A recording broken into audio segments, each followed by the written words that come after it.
Assalamualaikum warahmatullahi wabarakatuh. Kami dari kelompok 1 akan membahas materi mengenai Kabinet Natsir sampai Kabinet Ali Sastro Amijoyo 1. Nah, yang pertama kita akan ke latar belakang dulu. Masa demokrasi liberal pada periode ini dimulai setelah Republik Indonesia Serikat dibubarkan pada tanggal 17 Agustus 1950. Indonesia kembali ke bentuk negara kesatuan dan menggunakan Undang-Undang Dasar Sementara atau UUDS. Pergantian konstitusi ini penting karena sejak saat itu Indonesia menggunakan sistem pemerintahan parlementer.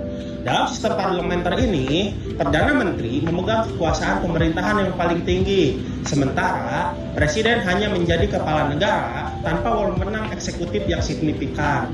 Nah, jadi parlementer mengatur kebijakan-kebijakan serta kontrol negara pada saat itu.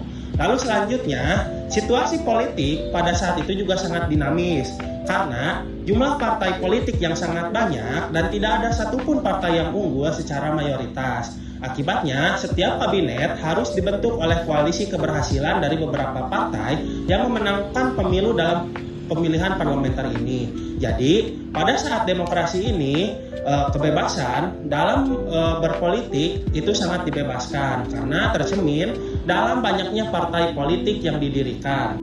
Nah, masalah dari koalisi-koalisi dengan partai-partai yang sangat banyak itu menyebabkan sering terjadinya perbedaan kepentingan.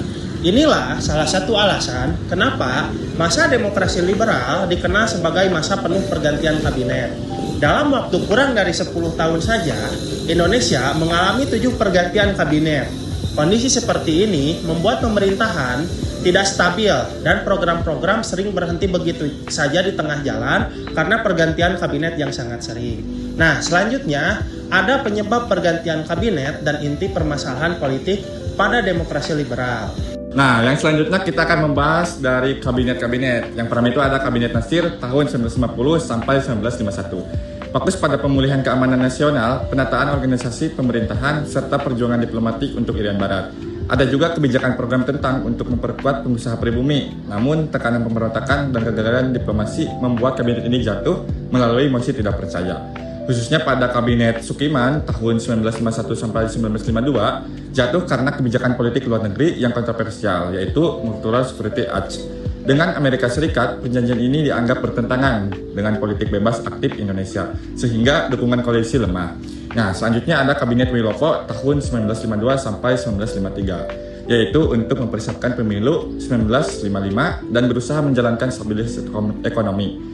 Namun, peristiwa 17 Oktober 1952 dan konflik agraria Tanjung Morawa membuat kabinet ini kehilangan legitimasi.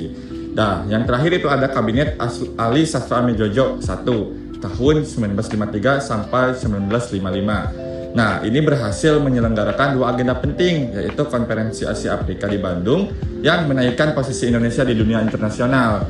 Ada juga persiapan pemilu pertama tahun 1955 yang berjalan sesuai dengan demokratis. Selanjutnya, saya akan menjelaskan lebih rinci mengenai faktor penyebab seringnya pergantian kabinet pada periode demokrasi liberal.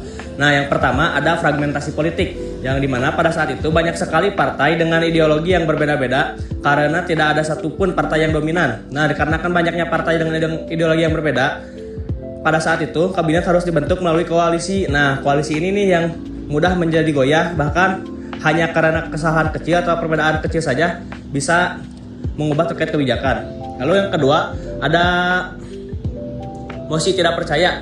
Nah, mosi tidak percaya ini adalah sebuah mekanisme yang ada di sistem parlementer yang memungkinkan parlemen menjatuhkan kabinet kapan saja jika dianggap gagal. Nah, ini tuh sering terjadi pada kabinet-kabinet seperti Natsir, Sukiman, dan Wilopo. Bahkan banyak kabinet yang umurnya hanya tidak lama gitu dijatuhkan oleh mosi tidak percaya ini. Nah, lalu yang ketiga ada kondisi keamanan nasional, yang dimana pada saat itu tuh kondisi keamanan nasional juga sangat mempengaruhi banyak pemberontakan di berbagai daerah seperti DITI di Jabar, RMS, APRA, dan pemberontakan Andi Agis. Nah, pemerintah dianggap kurang tegas atau kurang berhasil mengatasinya sehingga dukungan politik melemah. Nah, dikarenakan banyaknya kegagalan ini, banyak kabinet yang diturunkan atau diberhentikan. Lalu keempat ada kondisi ekonomi, di mana pada saat itu Indonesia ekonominya belum stabil, di mana ada inflasi tinggi, rakyat kesulitan ekonomi, dan berbagai program pemerintah dianggap tidak berjalan. Ini tuh memudahkan kelompok politik menjadikannya alasan untuk mengganti kabinet. Lalu yang kelima, ada hubungan sipil dan militer. Nah, pada masa itu juga belum harmonis ya antara sipil dan militer. Salah satu contohnya adalah peristiwa 17 Oktober 1952 ketika sekelompok militer melakukan tekanan kepada pemerintah. Peristiwa ini membuat kabinet semakin sulit bertahan. Lalu, karena hal-hal tersebut, karena kombinasi faktor yang ada, inilah kabinet-kabinet pada masa demokrasi liberal sering gagal menjalankan program jangka panjang sehingga pergantian kabinet menjadi sangat sering terjadi. Nah, secara keseluruhan, demokrasi liberal membawa dampak yang banyak bagi Indonesia karena dari masa tersebut Indonesia banyak sekali belajar bagaimana menjalankan sistem demokrasi modern pada saat itu. Nah, sekian dari kelompok kami. Wassalamualaikum warahmatullahi wabarakatuh.